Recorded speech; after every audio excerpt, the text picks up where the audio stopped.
In this video, I'm giving you 5 tips on how to take a break. If that sounds like something you're into, keep on watching. Tip number 1, validate it. Validate your break or you won't take it. In other words, make sure that you have done the work so you can step away from whatever you're working on. Think of it like you have an exam coming up for school and you study for 14 days. If you studied for 13 days instead of 14, it wouldn't make that big of a difference. So make sure that you do enough work that you'll be able to step away without feeling like you're missing out on doing what you need to do. Side note, this is how I wash my hair. I start at the sink using shampoo and detangling, and then I go into the shower to rinse it out. I also make sure that I wear a strapless dress so that when I'm ready to get into the shower, I can just slip it off easily. I've tried with like sweatshirts or tank tops, and it's a mess taking it over my head and over the shampoo that's still in my hair. So yeah. Let me know if you guys use this method too, or if you do everything in the shower. I just don't like to stand in the shower for as long as I'm standing in front of the sink because the water's running, you're cold, you're naked. It's not as convenient. Plus, I have a chair behind me, which I really should have sat in now that I'm thinking about, but I didn't want it to leak onto the ground. Step number 2, schedule it. Pick a day and time that makes sense according to the prep work that we talked about in step 1 and write it down in your calendar. Once it's there, respect it like you would a doctor's appointment. If someone invites you out or something else comes up, make sure that you make it clear that you already have plans because taking this break is just as important as doing the work. If you push it off, burnout is on its way to you, express 2-day delivery. So make sure that you stick to the schedule once you put it on your calendar. And if something comes up where you really can't do it that day or time, reschedule it. Don't just take it off and replace it with more work or never get back to it. Step number 3, plan it. Decide exactly what it is you're going to be doing, where it is, if you need to make reservations, and if you want to do it by yourself or with someone else. This vlog is me taking a break. I am currently planning to host my first virtual yoga event called the Self-Love Yoga Experience. It's Monday, September 25th. I'll put the link in the description if you want to join me.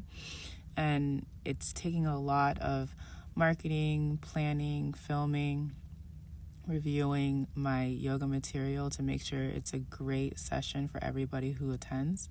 And I was a little borderline burnt out because it was really overwhelming since it's my first online event.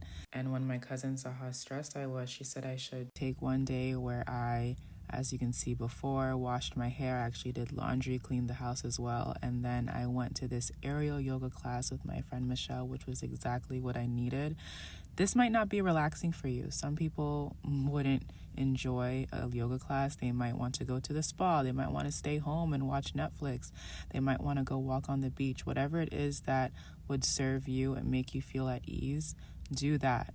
Step number 4, enjoy it. That means that you completely disconnect and unplug from the project or the work that you have to do so you can fully immerse yourself in the break. A break doesn't work if you're not taking a break. If you're continuously checking your emails, making phone calls, you scheduling a meeting, and opening yourself up to distractions that'll bring you right back from the thing that you're taking a break from, it doesn't count. It's a waste of time. Of course, use your discretion and discernment to determine what you need to be available for. If you're a doctor and you're on call, I'm not saying throw the beeper, the phone away so no one can reach you if there's an emergency that's going on. Or if you have kids, I'm not saying turn your phone off and be completely off the grid. But as much as you can, try to disconnect from the work that you're taking a break from. There's a little bit of anxiety that feeds this thought that if we just don't leave something alone, it's going to crash and burn. And it takes a little bit of self-trust, I have to admit, to step away from something that you're working on and know that the work that you've done before the break and the work that you're going to do after the break will still result in you performing in the best way that you can. And if I'm being completely transparent, this is the first time I've implemented this. This vlog that you're watching was recorded yesterday and I'm doing the voiceover today. And I have to say, I feel so much better today than I did the day before yesterday because I was so high strung. I was on my phone, on my iPad, doing all the work for the event that I'm hosting on Monday.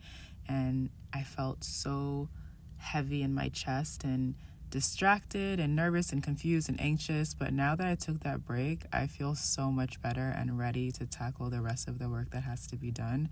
Before the break, I was so anxious. I actually had a little bit of a meltdown. I cried a little bit and I was like, I just can't wait till this event is over. But now I feel like I can't wait for this event. I can't wait to do it. I'm excited and I'm ready. And you can just hear it in my voice. I feel so good.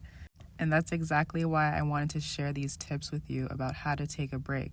It can be in your professional life, it can be in your fitness journey, it can be in your relationships, in your friendships. When you need a break in any aspect, take it. Because if you don't listen to your body when it whispers, you'll be forced to listen to it when it's screaming at you to stop. Pause. Take a break. I realized that I said step and tip, but either way, number 5, the last one, is to analyze and review the break. Did you enjoy what you did? Do you want to do something different next time? Do you prefer to be with someone else, or did you like that you were alone? Were you able to disconnect and focus on the present moment, or did you feel like your mind was focused on the work that you had to do or the work that you did before the break? Figure out how it makes you feel and how you can continue to implement this into any area of your life. Like I said, a friend that I talked to recently said she was getting back to the gym because she had fallen off. And you only fall off when you don't plan a break. But if you plan the break, then you would be like, okay, this is my break, and now I'm going back to doing the rest of the work that I have to without any shame or guilt. I'm just getting back to it.